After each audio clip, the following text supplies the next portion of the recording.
On aime les pâtes dures chez nous. Alors on aime beaucoup les mimolettes vieilles, les goudas vieux. J'aime beaucoup le camembert. Ça a un côté fort et pas fort en même temps. J'aime tous les fromages. Fromage de chèvre, fromage de vache, fromage de brebis. J'aime bien la vache qui rit, le comté, le rocamadour et le roquefort. Mon fromage préféré, c'est le Salers. C'est un Cantal de la région, du département de Cantal. C'est mon préféré sûrement parce que mon père vient de là-bas et que depuis tout petit, on le mange. Le fromage, ça croûte. J'ai un peu grandi avec. J'étais en colonie quand j'étais plus jeune et on était allé dans une ferme. Je m'en souviens pour justement voir la fabrication des fromages avec les chèvres et tout. C'était assez marrant. Je pense que c'est peut-être pour ça que maintenant je mange un peu que ça, du chèvre. Voilà. Alors on le mange cuisiné, effectivement.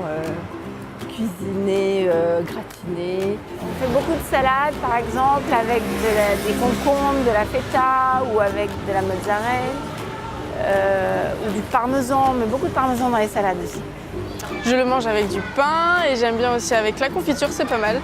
Le rocamadour avec du pain, le roquefort avec du pain, la vache qui rit sans pain.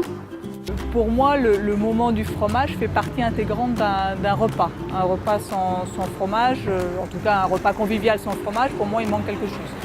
Franchement, à la fin du repas, je trouve ça hyper sympa. Ça continue bien le repas et ça le termine bien.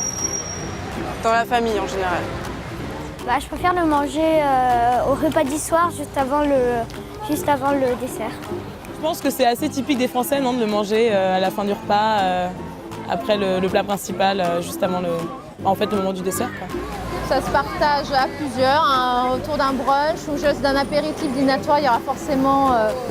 c'est très, très facile d'organiser un repas. C'est un peu de salade, un plateau de fromage et du bon pain, du bon vin. Et ça suffit en tout cas pour nous Français, pour se retrouver et parler des heures et refaire le monde.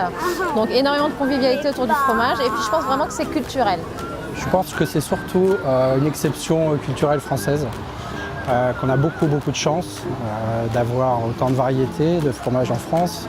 Oui, c'est bon pour la santé, surtout qu'on ne boit pas de lait en fait, on ne consomme pas de lait à la maison, donc on mange le seul produit laitier, c'est le fromage, voilà. Ça vient faire un complément et c'est une façon de donner du lait aux enfants. J'ai 3 enfants qui ont besoin de manger du lait, donc c'est une façon de leur donner du calcium.